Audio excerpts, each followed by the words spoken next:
Now, the Three Martini Lunch with Greg Corombos and Jim Garrity. And welcome, everyone, to the Tuesday edition of the Three Martini Lunch, along with Jim Garrity of National Review, also the author of Between Two Scorpions, which goes on sale officially a week from today, but you can pre-order your copies now. I'm Greg Corombos of Radio America. We have good, and crazy martinis for conservatives today. The recipient of today's Crazy Martini should be very proud because it was a tough competition for Crazy today, but they've earned it. Trust us, they've earned it. So we're also sponsored today by Quip Electric Toothbrushes. They start at just $25. And if you go to getquip.com/martini right now, you can get your first refill pack of brushes for free. Jim, we've got some good news on the constitutional front, and has nothing to do with the Supreme Court. So we'll probably get getting a few major decisions as this month unfolds. But right now, little rattle in the engine for those who want to scrap the Electoral College, and by doing it the circuitous route, by just not abolishing the Electoral College, because that's too hard, by amending the Constitution, but just by agreeing that no matter who wins your state, you're going to award all of your state's electoral votes to whoever wins the national popular vote. So a lot of deep blue states have gotten on board with this. They're up to about 180-some electoral votes. Obviously, you need 270 to win, and so the pact doesn't kick in until they've actually got enough states on board to make up the majority of the Electoral College, and that goal just got harder, thanks to a couple of states. Several days ago, lawmakers in Nevada actually approved adding Nevada to that list, but in a surprise to many, the Democratic governor there, Steve Sisolak, vetoed the legislation, so Nevada stays in the Electoral College, at least for now. Now we go to the other end of the country, WMTW News in Maine. The Maine House of Representatives on Thursday rejected a plan to allocate the state's 4 electoral votes to the presidential candidate who wins the popular vote instead of the candidate who wins the Electoral College. The House vote against the popular vote proposal comes roughly 2 weeks after the Maine Senate narrowly approved the plan. In the 2016 election, Maine split its electoral votes. 3 went to Democratic candidate Hillary Clinton, and 1 went to now President Donald Trump. Maine is just one of 2 states, along with Nebraska, to split its electoral votes based on who wins congressional districts. And 2016 marked the first time the split ever happened in Maine. So, Jim, everybody always gets upset in the rare occurrence of there being a difference in who wins the popular vote and the Electoral College. And because the last 2 times it happened in the last 16 years, the Republican's the one who ended up being president. So the Democrats are stomping their feet, and they think this is their way to get what they want. So hats off to Maine and Nevada for actually reading the Constitution. Yeah, this is when an idea that people love in theory gets closer to reality. Those of us who are not fans of this idea would say, first of all, if you really want to change this, you should change the Constitution. Yes, it's a long and arduous and difficult process, but changing the Constitution is meant to be a long and arduous and difficult process, and you really should have to build a big, broad consensus if you want to make a change on this scale. And the usual argument from folks on the left is, that's too hard. And they say, no, we'll just change it so that the states decide who they're going to allocate their Electoral College votes to. And it always seems nice in theory. And it would be really kind of interesting to see, not that I'm rooting for this, if some year we had a situation where the Democratic candidate won more than 270 electoral votes but lost the popular vote. A reversal of 2000 and 2016, and just see, does every single person in politics automatically do-si-do and completely change their positions? Now they've decided that this scenario is unfair. In this case, though, look, we're now up to a bunch of states that have done this, and the closer they get to actually reaching the point where enough states have enacted this law that it could actually change the outcome of an election, the more pressure there is on that subsequent state. And those of us who don't like this idea say, look, the moment you go to a national popular vote, you can pretty much win just by running around the big cities of the country. Any system is going to have flaws and quirks or stuff like that. But the whole point of trying to require 270 electoral votes is the idea that, okay, you're going to have to win a bunch of states. You're going to have to win a bunch of different kinds of places. And then a message that works well in California might not work as well in Florida or Texas. And the idea that you have to, your plan, your idea, your vision, and your agenda has to be reasonably broadly appealing to the country. Now, maybe it's a little bit easier when it's a binary choice. All you have to do is be better than the other major candidate. But this is the system we've got. It seems completely fair. But people forget 1996, which was not that long ago, Bill Clinton was winning places like Arkansas and Tennessee and Kentucky and all these states that are allegedly, oh my goodness, Democrats could never win that place. So look, these states are not etched in stone. And if you want to win more electoral votes, well, first of all, I mean, don't forget to campaign in certain states like Wisconsin. That would help. But beyond that, this system is designed to make every state or as many states as possible seem somewhat important and valuable instead of just being able to, spend all your time campaigning in the most densely populated places and effectively become the president of the cities and ignoring the rest of the country. That's what would happen under this. And all of a sudden, Nevada and Maine and these Democrats in these states are looking at the reality of this and saying, well, wait a second. Whoa. If we actually went through with this, first of all, we could end up sending our electoral votes to a candidate who didn't win our state. I don't understand why subverting the national popular vote is an unbelievable injustice, but subverting the person who won more votes in the state is a way to improve it or to make it better. So, and look, it take a little bit of courage on the part of these Democratic governors to do this. Kudos to them. Hopefully, more and more Democrats will look at this and think this through and say, hey, wait a second. If we go ahead with this, we're going to end up losing a good portion. Whatever value we have in the current process, we're likely to have even less value in the process that would emerge after this change. No, that's exactly right. And the Democrats in Nevada aren't too bright because they actually supported this. The one Democrat who mattered most, though, was the governor, and he saw the wisdom on this one. He's pretty far left on a lot of things, but he got this one right. And it's just another example of how the value of states is being diminished in this country. And as the federal government gets more powerful, people see less and less value in the state government, where actually it's exactly where the most of the power is supposed to be centered, but state and local government.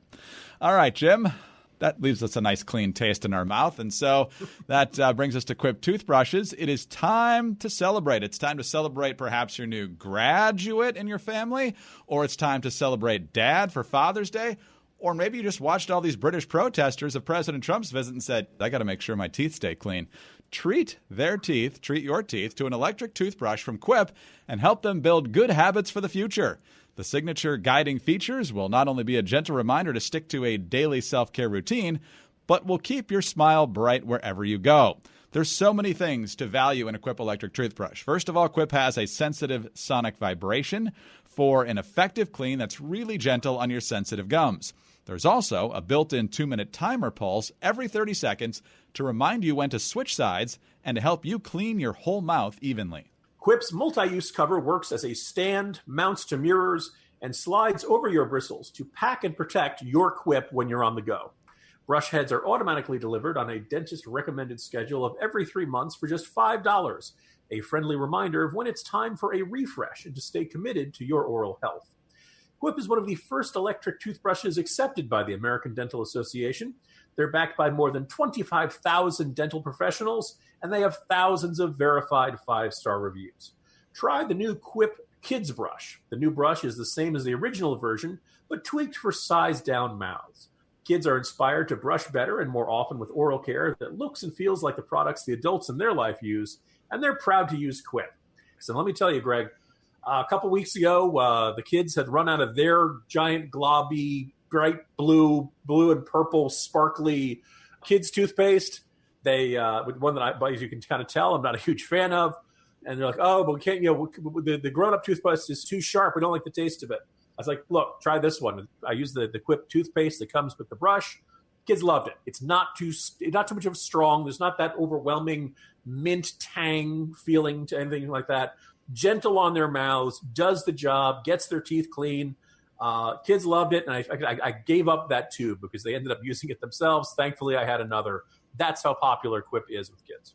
That's why Jim loves Quip. That's why everyone who uses Quip loves it. That's over 1 million happy, healthy mouths. Quip starts at just $25, and if you go to getquip.com/martini right now, you can get your first refill pack for free. That's your first refill pack free at getquip.com/martini. getquip.com/martini. Jim, we always need to brush our teeth and maybe gargle with some mouthwash whenever we talk about this next figure. And he's in our Good Martini again, so you know it's not a good day for him. Michael Avenatti, CNN. The State Bar of California filed to place attorney Michael Avenatti on involuntary inactive status on Monday. The move is the first step towards disbarment, said Teresa Ruano, program supervisor for the Office of Strategic Communications for the State Bar of California. The filing comes after Avenatti was indicted on 36 counts by a federal jury in California in April. The charges include embezzlement, wire fraud, tax evasion, bankruptcy fraud, and bank fraud connected to his alleged theft of tens of millions of dollars from 5 clients, one a paraplegic. In a separate case in New York, Avenatti is accused of attempting to extort more than $20 million from sportswear company Nike. He was also charged with fraud and aggravated identity theft involving his former client, Stormy Daniels. Prosecutors accused him of stealing about $300,000 of a book advance intended for Daniels. Ruano says there are still several steps before Avenatti would actually be disbarred, but a change to inactive involuntary status would prevent him from practicing law in the state of California. Avenatti has 10 days to file a response and request a hearing. If no response is filed, he will have waived his right to a hearing. The State Bar must file a status decision within 30 days of the hearing. Of course, Avenatti responded to the State Bar's action in a tweet on Monday. Jim, you're going to love this. Quote, "The action by the California State Bar is nothing more than a pile-on and was entirely expected in light of the pending charges. I offered to cooperate with the bar, and instead, they decided to issue a press release as a stunt. I look forward to being fully exonerated by the facts." Jim, how dare a lawyer use the press to their advantage? It's unconscionable. They're the worst, aren't they, Avenatti? Yeah, I think the audacity of his defense or his righteous indignation in that statement, that by itself just might be delicious enough for the good martini. I think just the good martini is that justice is catching up with him. But I think let's just take one more moment to realize it's kind of common to have this, like Icarus, he flew too close to the sun style narrative about Avenatti. And I'm sitting there thinking, like, did he fly close to the sun, or did other institutions lift him up and toss him that high? Like, a year ago, most of us never heard of this guy. And if you knew about Stormy Daniels, you didn't want to publicly admit it. And all of a sudden, he was on cable news all the time. And there was kind of this sense of like, okay, so there's a dispute. Trump wrote her a check to keep her quiet, allegedly, and apparently she didn't. And it's kind of a tawdry thing, but let's face it, since the 1990s, adultery in the White House is not exactly the most shocking or surprising topic in the world. But for some reason, this got covered in depth around the clock. The 600 some appearances on MSNBC and CNN. There's kind of this question, like. I suppose I could see that, let's hear it from Stormy Daniels. She did her 60 Minutes interview. We got to hear, more details than we ever wanted to know about what it's like to be alone with Donald Trump. But for some reason, Avenatti just stayed on the television. And because of that, he was able to kind of pitch himself as a potential presidential candidate. Democrats in Iowa invited him to come out to speak. Democrats in New Hampshire invited him out to speak. He got the glamorous profile treatment. He got Annie Leibovitz photo shoot up in, I think it was Vogue. I don't think it was Vanity Fair. It was just like, why? And the answer is that people saw what they wanted to see in him, and they ended up elevating him to a stature that he never deserved, that he never warranted. I mean, not just was he not a good guy, he wasn't even a good guy to the people he was representing. Right? If he rips off his own clients, he'll rip off anybody. It is good to see consequences continue to come crashing down upon him. I do think there has not been quite enough consequences for all the people who built him up and lifted him up. We've mocked the likes of Seltzer and all the other folks on CNN, but I really believe that this kind of demonstrates how much a narrative can be manufactured that is just contrary to the actual facts because somebody wants to see it. And it's kind of a frightening state about where our discourse is and where the national news media is. Yes. And it'll happen again, although I have to give the media credit so far with Michael Wolff's second book. It hasn't gotten nearly the coverage that the first one got, and it's probably because the first supposed bombshell was directly and immediately refuted by Mueller's office about the indictment that was shelved, that never happened. And maybe they finally figured out that they got burned by this guy before, so we're not going to fall for it again. So it's going to be the guy that they haven't fallen for before that's going to burn him again. But it's coming. It's just a matter of who and when. Look, as the old saying, fool me once, shame on you. Fool me twice, well, you probably won't be able to fool me a third time. Maybe. Oh, that reminds me of the old George W. Bush stump line. Yeah, we won't get fooled again. Just like on CSI. All right, let's go to our crazy martini now, Jim. And as we said at the outset, this one against some very stiff competition for the crazy martini. Baltimore in recent years has a history of, let's just say, not very good mayors. It was just a few years ago that we had Stephanie Rawlings Blake there. She was the one that told the police to pretty much stand down and give rioters space to do what rioters do when the whole Freddie Gray riots were happening there and chunks of the city were burning and there was violence all over the place and martial law practically had to be put in. The National Guard came in. Governor Hogan ordered that. She ultimately did not run for re-election. And then Catherine Pugh got elected. She did not last very long. She got caught up in the Healthy Holly book scandal because she had a bunch of government entities gobbling up huge numbers of her books, which led to huge profits for her. She ultimately stepped down a few weeks back, citing health reasons. And now we've got this guy named Bernard Young. Goes by Jack Young. He is also a Democrat, of course, and not to anyone's surprise, a big city mayor is not a big fan of the Second Amendment. So he was off at this anti-gun rally over the weekend. And not only is he anti-gun, Jim, he actually has alternatives. Alternatives for how we can stop killing each other. Here are his excellent ideas. Gun violence is unnecessary. We can find other means to settle our disputes. You know, there's mediation. If they want to really settle them, we can have them down at the Civic Center, put a boxing ring up, and let them go and box it out. Those kind of things, you know, and the best man win, and the beef should be over. Those are some kind of things that I'm thinking about and hoping that we can get these people to put these guns down.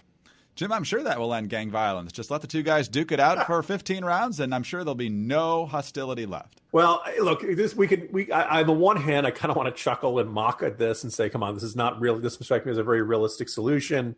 A guy who, you know, the guy who's shooting up somebody else's street corner isn't doing it because he doesn't have any other options. It's because he's decided this is the best way to take out that guy who I want to take out without exposing myself to getting killed and taking, you know, making a permanent solution to the guy I'm angry with. I would point out, though, Greg, that if this worked, man, that'd make a fortune on pay-per-view, wouldn't it? I mean, it's the Bloods versus the Crips, and let me tell you, you know, you thought Foreman Ali had a lot of animosity. These two guys are fighting over control of the street corner and the drug trade in their neighborhood. The stakes are high, you know, ding, ding, you know, let it go at it. Now, look, there's a certain, I suppose you could argue that if you've got guys walking around with a lot of anger, guys walking around on a hair trigger, just looking to, you know, take it out on somebody, then maybe they do need some sort of outlet. They do need some sort of less destructive way of taking out all of that anger, all of that rage, all that frustration. You know, hey, if that works, God bless them. I don't really think, though. I mean, the question would be getting all the different gangs to say, okay, we're going to settle this in the boxing ring like men. We're going to go. We're going to knock it. You know, first guy to knock out wins. And by the way, nobody, the losing side does not come back and shoot the other side. These disputes tend to go on, which is why you end up seeing cycles of violence. You know, I almost want to give him a little gold star for creative thinking or something like that. But coloring me skeptical that gang boxing matches are really going to end the scourge of violence on Baltimore streets. I don't think boxing really brings an end to deadly violence. And you know who would agree? Tupac, who was murdered right after a Mike Tyson fight back in the 1990s.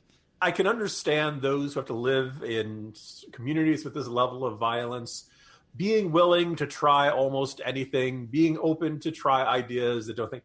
If they try this and it works, God bless them and wonderful. But gotta color me skeptical if that's really going to be. The problem is that they just haven't found the right venue to try to beat the hell out of each other. Yeah, I mean, you could go and try to revitalize neighborhoods and bring in good jobs and encourage dads Schools, to stay with their kids. Hope for the future. Yeah, stuff like that. But, you know, like you said, supportive groups beyond gangs so that young men feel like they have a sense of support and people to turn to and things like that. Yeah. Absolutely. But like you said with the Electoral College and changing the Constitution, Jim, that's harder than setting up a boxing ring. I mean, let's not throw out the pay-per-view option, though. That could bring in some badly needed revenues. Maybe you could hire a few more cops with that. Sure. Welcome to Baltimore, now renamed Thunderdome. Oh, Baltimore. It's had a rough stretch lately. Jim, perhaps more sports in the Crazy Martini tomorrow. How's that for a tease? I cannot wait for that, Greg. See you tomorrow. Jim Garrity of National Review, also the author of Between Two Scorpions, which launches a week from today, but you can pre-order your copies now. I'm Greg Corombos of Radio America. And don't forget to visit our friends over at Quip Electric Toothbrushes. Just $25. And if you go to getquip.com/martini right now, you can get your first refill pack for free. And tune in again Wednesday for the next 3 Martini Lunch.